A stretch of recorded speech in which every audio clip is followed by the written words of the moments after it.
Assalamualaikum warahmatullahi wabarakatuh. Waalaikumsalam warahmatullahi wabarakatuh. Bagaimana teman-teman kabarnya untuk hari ini? Rasa semangat kan untuk kita mengawali perkuliahan dasar-dasar manajemen. Sebelumnya, perkenalkan nama saya Istintonia Zamrud. Saya di sini mengampu mata kuliah dasar-dasar manajemen. Sebelum kita memulai perkuliahan hari ini, mari bersama-sama membaca doa agar apa yang kita pelajari hari ini diberikan ilmu yang manfaat serta mendapatkan keberkahan dari Allah. Al-Fatihah. Untuk kali ini kita akan menjelaskan tentang konsep dasar manajemen. Tapi sebelum itu saya absen dulu ya. Rani, hadir. Kayandri, hadir. Nur Anissa, hadir. Nurul Fitri, hadir. Putri Arini, hadir. Muhammad Alamuddin. Setelah pertemuan kemarin, kita telah membahas RPS dan kontrak belajar. Pada pertemuan kali ini, kita akan membahas materi konsep dasar manajemen. Tujuan dari pembelajaran dari materi kali ini adalah pertama, agar mahasiswa mampu menjelaskan pengertian manajemen. Yang kedua, mahasiswa mampu menjelaskan tujuan manajemen. Yang ketiga, mahasiswa mampu menjelaskan pentingnya manajemen dalam organisasi. Dan yang terakhir, yang keempat, mahasiswa mampu menjelaskan fungsi-fungsi manajemen. Pertemuan kali ini, saya akan membahas langsung ke materi, yaitu tentang konsep dasar manajemen. Apa itu manajemen? Ada yang tahu manajemen itu apa? Ya, gimana? Kalau manajemen itu dari kata to manage ya, yang artinya mengatur. Secara umum itu berdasarkan bahwasanya manajemen adalah proses merencanakan, mengorganisasi, mengarahkan dan mengawasi sumber daya baik itu manusia, keuangan, maupun informasi. Lalu untuk apa sih tujuannya? Tujuannya itu untuk mencapai apa yang kita rencanakan sudah ada efektif dan efisien. Ya, jadi pengertian manajemen yaitu suatu proses perencanaan, pengorganisasian, pengarahan, dan pengendalian sumber daya manusia, keuangan, informasi, dan lain untuk mencapai tujuan organisasi secara efektif dan efisien. Manajemen itu sangat dibutuhkan dalam suatu organisasi. Jika tidak ada manajemen ini tidak terlaksana, maka tidak adanya hasil yang diharapkan oleh manajemen tersebut. Jika itu ada wakil rektor. Jadi yang top manajemen itu ada di rektor, yang middle manajemen adanya di wakil rektor. Ya, berikut kita akan bersama-sama menyaksikan media pembelajaran yang ada di depan. Konsep dasar manajemen. Manajemen berasal dari kata to manage, yang berarti mengatur. Dalam hal mengatur, akan timbul masalah, problem, proses, dan pertanyaan tentang apa yang diatur, siapa yang mengatur, mengapa harus diatur, dan apa tujuan pengaturan tersebut. Manajemen juga menganalisa, menetapkan tujuan atau sasaran, serta mendeterminasi tugas-tugas dan kewajiban-kewajiban secara baik, efektif, dan efisien.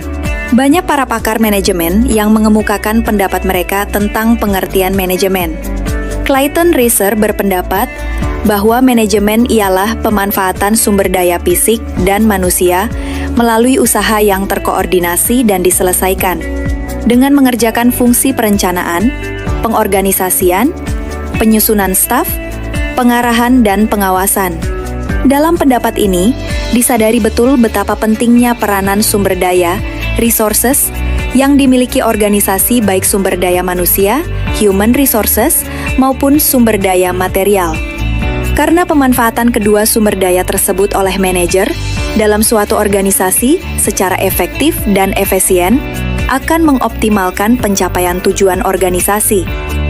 Pemanfaatan sumber daya organisasi tersebut dimulai dari melakukan perencanaan yang tepat, pengorganisasian yang mantap, penyusunan staf yang tepat dan profesional, pengarahan dan pengawasan yang terkendali dengan baik, akan menjamin berfungsinya proses manajerial. Tujuan manajemen yaitu 1. Mencapai tujuan organisasi. 2. Efisiensi dan efektivitas. 3. Koordinasi dan integritas kegiatan. 4. Penciptaan stabilitas dan adaptabilitas. 5. Pengembangan organisasi dan SDM. 6. Pemanfaatan sumber daya secara optimal. 7. Kepuasan stakeholder. Menurut Henry Fayol, prinsip-prinsip umum manajemen adalah 1. Pembagian kerja. 2. Kekuasaan dan tanggung jawab. 3. Disiplin. 4. Kesatuan perintah. 5. Kesatuan arah. 6. Mengutamakan kepentingan umum di atas kepentingan pribadi. 7. Remuneration of personnel. 8. Pusat wewenang. 9. Hierarkis. 10. Order. 11. Keadilan. 12. Inisiatif. 13. Asas kesatuan. 14. Kestabilan jabatan. Tingkatan manajemen. Di dalam aktivitas manajemen ada 4 fungsi, yaitu perencanaan, pengorganisasian, penggerakan, dan pengawasan. 1. Perencanaan, planning. Perencanaan merupakan tindakan awal dalam aktivitas manajerial pada setiap organisasi dan salah satu syarat mutlak untuk dapat melaksanakan manajemen yang baik. 2. Pengorganisasian, organizing. Pengorganisasian merupakan fungsi manajemen yang kedua dan merupakan langkah strategis untuk mewujudkan suatu rencana organisasi. 3. Pengarahan, actuating. Tahap ini bertujuan untuk menggerakkan seluruh sumber daya manusia dalam organisasi. 4. Pengawasan, controlling. Proses pemantauan terhadap pelaksanaan kegiatan organisasi agar berjalan sesuai dengan rencana. Ya, ada yang bertanya? Saya mau tanya, bagaimana sih Bu manajemen ini dapat diterapkan dalam kehidupan sehari-hari? Ya, manajemen memang yang pertama dirasakan belajar manajemen itu adalah untuk kehidupan diri kita sendiri. Yang pertama itu bagaimana kita mengatur diri kita untuk dari mulai kita bangun tidur, dari kita aktivitas apa yang akan dilakukan. Itu salah satu contoh yang ada ketika ada di diri kita sendiri. Jadi apa sih yang pas untuk kehidupan sehari-hari yang seperti itu? Manajemen di diri kita, manajemen dengan pasangan. Kita mau apa, karir kita apa? Itu sama dengan kita belajar manajemen. Ya, itu ya. Bisa dipahami? Ada yang lain? Ya Bu, Ya? izin bertanya Bu, Ya? mengapa fungsi manajemen seperti pengorganisasian, pengarahkan, pengendalian dan pengawasan itu penting dalam sebuah organisasi? Ya, kenapa bisa penting dalam si manajemen itu diterapkan di dalam kehidupan kita? Itu karena keempat fungsi tersebut itu sama saling berkaitan. Yang pertama itu ada perencanaan, mana kita alur atau arah kita akan gimana, perusahaan kita mau dibawa kemana, program kita mau apa itu ada di perencanaan. Yang kedua, pengorganisasian. Jadi sumber daya yang kita punya itu ditempatkan di mana itu secara tepat. Dan yang ketiga, pengarahan. Ketika sudah ada pengorganisasian, itu harus ada pengarah. Pengarahannya itu seperti apa? Nah, setelah itu ada pengendalian atau pengawasan. Jika tidak ada pengendalian atau pengawasan, ya sudah, manajemen itu tidak akan bisa berjalan dengan efektif dan efisien.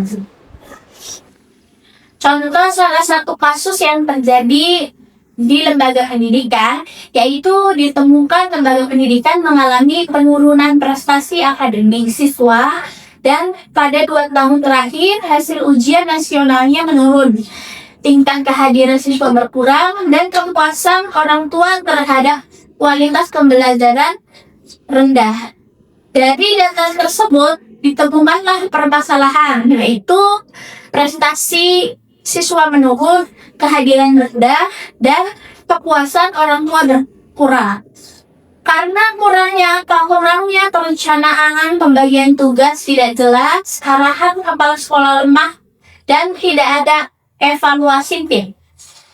Maka solusinya seperti apa?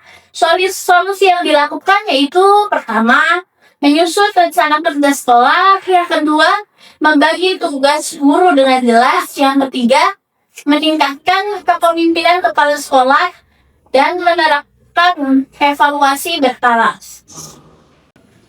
Setelah melaksanakan beberapa solusi tersebut, mendapatkan hasil ujian meningkat, kehadiran siswa naik, dan hubungan guru dengan orang tua membaik.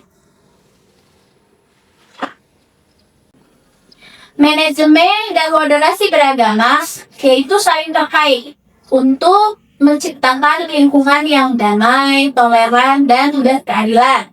Setiap fungsi manajemen dapat diintegrasikan dengan nilai-nilai moderasi beragama agar tujuan tercapai tanpa mengabaikan keberagaman.